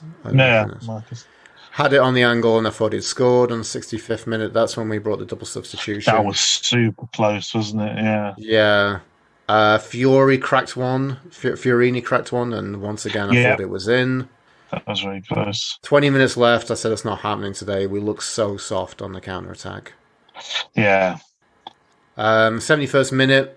So there's another pot. Hopper was in a very fortuitous block pass, kind of played in. Oh, yeah. And then BPF went out to close it down. He got enough on it, it looped up, and then Hutchinson did very well to get there to head behind. But that was worrying. Then that comes on to FDB. Because I was wondering about Deli Bashiru, because I'm like, I'd like to see him come on. But the problem I found was it's like, I don't know what level of fitness he's in. Yeah. I don't want to bring him back and break him, you know? I know what you're saying. Yeah. Yeah. There's always that temptation when you've got them back is just to get them on as quickly as possible. I do wonder, we've seen, and maybe he did go off injured in the last game, so maybe he was there just in case we absolutely had no other options. But I do wonder if at some point we should have seen Gregory in this, Gibson in this game, because I know it's a bit counterintuitive to think, we need to attack better, so let's bring a defender on. But I just feel like Gibson, he brings that balance to the defence.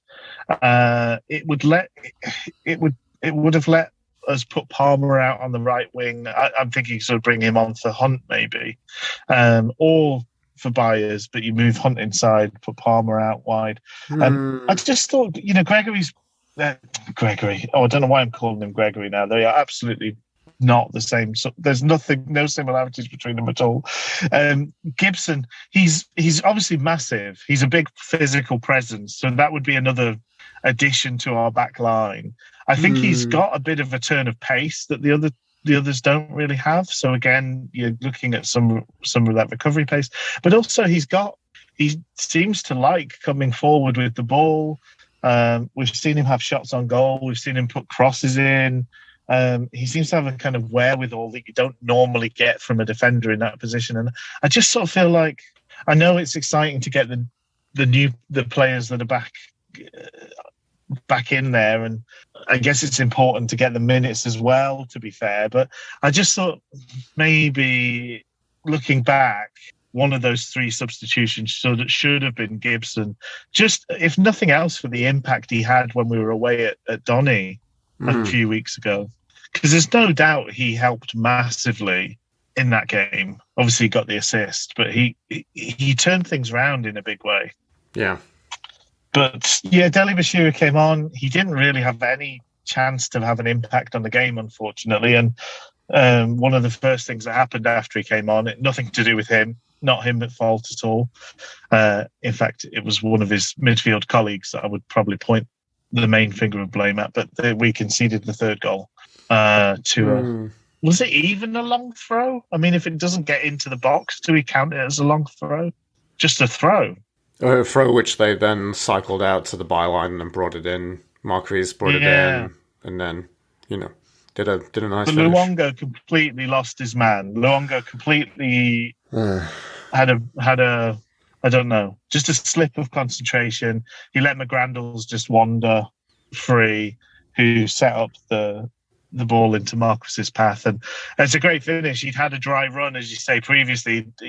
Half the ground thought he'd scored the same sort of goal just before. And this time he'd had his sighter and did the thing, put it in. Yeah, good thing. Game over. I mean, a situation I don't know. I didn't feel. I wouldn't say I felt confident about Wednesday coming back into this at 2-1, but I mean that is the focus, and I felt the nature of what we were and the nature of our form, that it's something that we could definitely go do. But really just seeing that and conceding that goal just meant it was just game over. Yeah, that was it, wasn't it? That was the final nail in the coffin. The Lincoln fans in their celebrations are pretending they're planes. The imps are so cheeky that we have no idea what point they have in their jibes. Oh dear. Yeah, I don't know what that could possibly mean. I don't know. 78th minute, Hunt stroking it across the Luongo and it running off his boot says it all. And I said, then of course Lincoln go on the counter from there. 80th minute now, I tried to once again, Lucas tried to be very clever in timing his Tim Hortons breakfast order.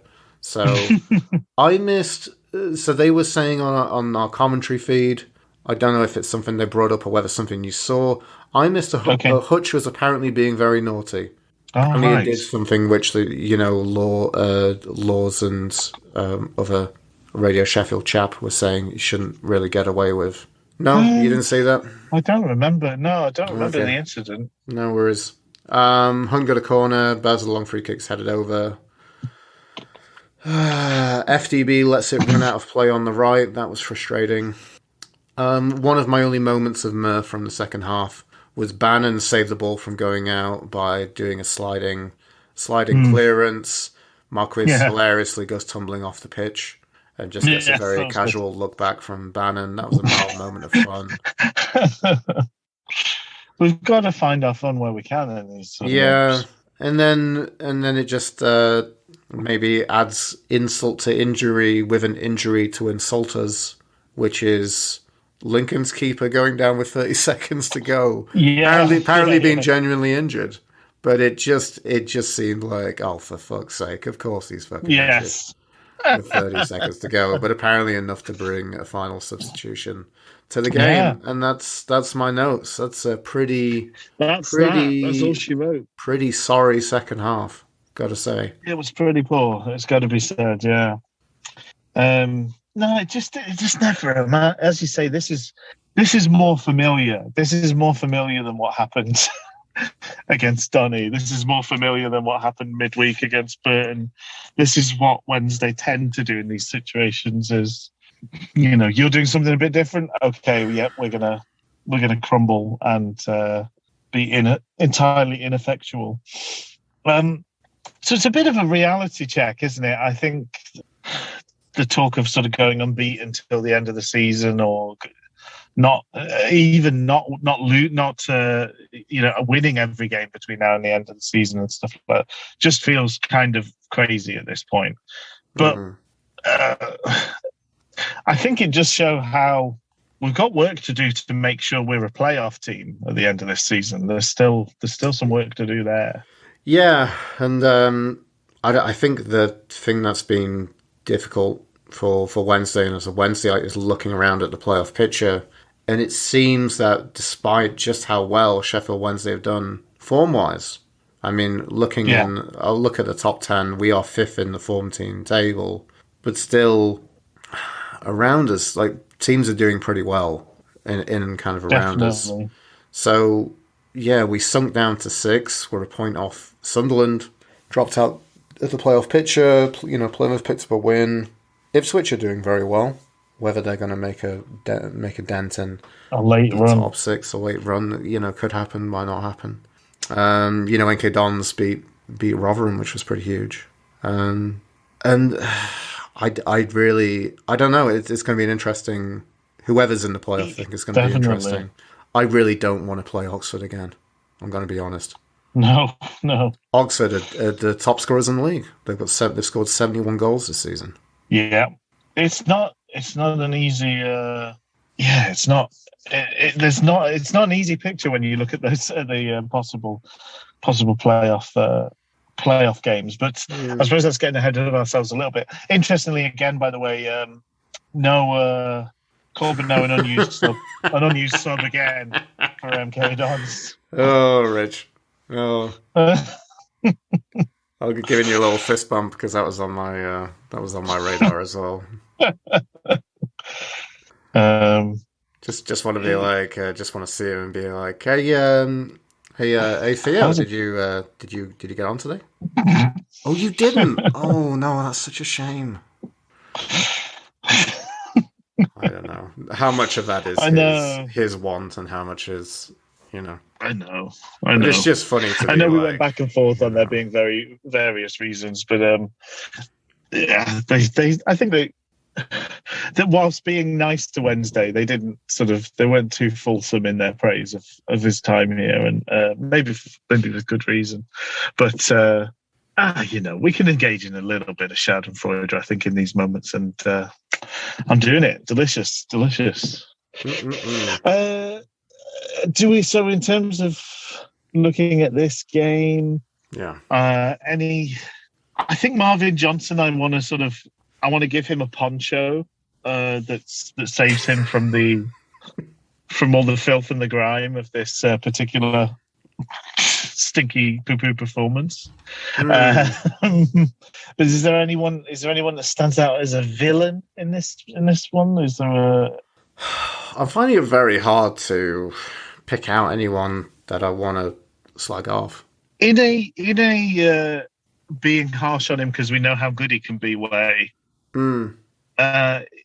Is Bailey Peacock Farrell potentially?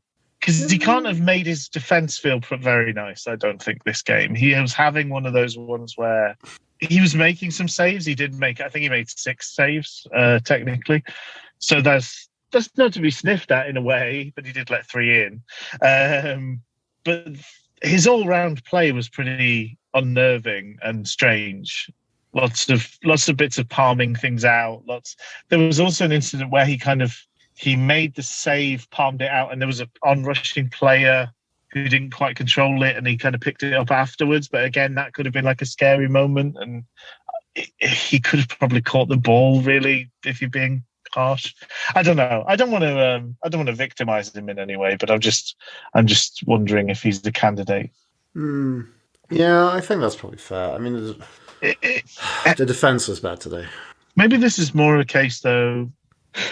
And this might shock some fans, but there's a whole other team of 11 players out there. They're trying to do almost the exact opposite of what we're trying to do, in that they would really like their team to win and score the goals, and for us to not win and score the goals. And maybe this is just one of those days where Lincoln got these things right, and as a team there was a bit of like legginess. We didn't quite turn up, we didn't quite get the tactics right, and Lincoln got their tactics right and were right up for it. And maybe it's not an individual's errors, it's a collective kind of failure and a collective victory for Lincoln.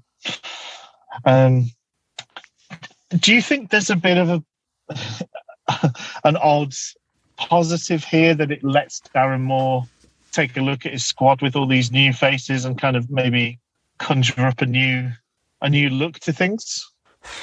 But I don't think we need to. Maybe. I don't know. Well, just Iorfa, for instance. Wouldn't you want Iorfa in the squad, ideally? Yeah, if he's fit. Yeah, I don't know. The defensive the three centre-backs, I mean, that's my kind of main criticism for today. Like, I'll be honest. Yeah. Like, it's not particularly working, I would say. We've had this great run without Iorfa, without Gregory, without Deli Bashiru. There's a chance maybe to have a look at things and just see, do we want to make some tweaks? Do we want to make some changes? Does it make sense to do things this way? Patterson and Gregory have been a headache for teams a couple of times. They've also looked really awkward partners at other times. Yeah. But I wouldn't mind another little run, particularly whilst Patterson's in the goals, but then that feels harsh on Berahino. I'd be interested in a bit of Berahino with Gregory, but then you're dropping Patterson, who's got goals, so it's tricky. I think we could probably, I don't know, I need to go back and look at this lineup again, to be honest with you, to just think like what could be tweaked, what could be improved. I don't think you're wrong. Sorry, I don't want to say Rich, you idiot. I'm certainly not going to do that. I mean, so it's Palmer, Hutchinson, Story. But wouldn't you love Story Iorfa Gibson. There's balance. They're all centre backs. There's a lot of height and power and pace in there. If Iorfa's fit, but I don't know how fit Iorfa is. Well, it's been a few weeks now on the cusp of the first team. I think the three I'd rather see from thinking about things, from my take on things as it is, which is limited. I'd go Gibson, Story, Palmer, left to right. Okay, that'd be good. Yeah, I that's a bit of a difficult thing. Is like I know Gibson's looked really good when we've seen him. Yeah, I'd like to see more of him. I'd like to see him given a few more chances. Yeah, and then I think if we did that, then maybe have a look at Gregory Patterson again. Yeah. It's going to be intriguing. So Cambridge are up next. I won't ask for predictions, Luke. I know that's a horrible thing to do. Really put the mockers on it, yeah. But they're another team that's not in particularly wonderful form. They've lost 2 out of the last 3 and drawn the other one. And they're in that kind of mid-table. They're probably, maybe they've not given up any hope of playoff, but they maybe are on the cusp of that. Because you do get to that weird time in the season where those mid-table teams are kind of on holiday. But it's probably a touch early for that. I think they'd probably still be fighting for every point. But yeah, so there we go. We'll talk after that one. Yep. Cambridge. And then we've got another home game, almost sort of back. Well, we're certainly back to back, in that we've got the rearranged Accrington fixture on the 15th. So quite a lot of home games in this next spell. Yeah, very much so. Chance to hopefully get back on form and start racking up the points again. All right. Anything else for today? No. Let's call it a day. I'm gonna get a cheeseburger and hit the road. Oh, good stuff. Thanks for your time, folks. Apologies for the late arrival of this episode and the sort of weird settings in terms of our recordings schedule. And thank you, Luke, for being so accommodating. Look after yourself, folks, and we'll talk again next week. Awesome. Have a good one, everyone. Cheerio. Bye.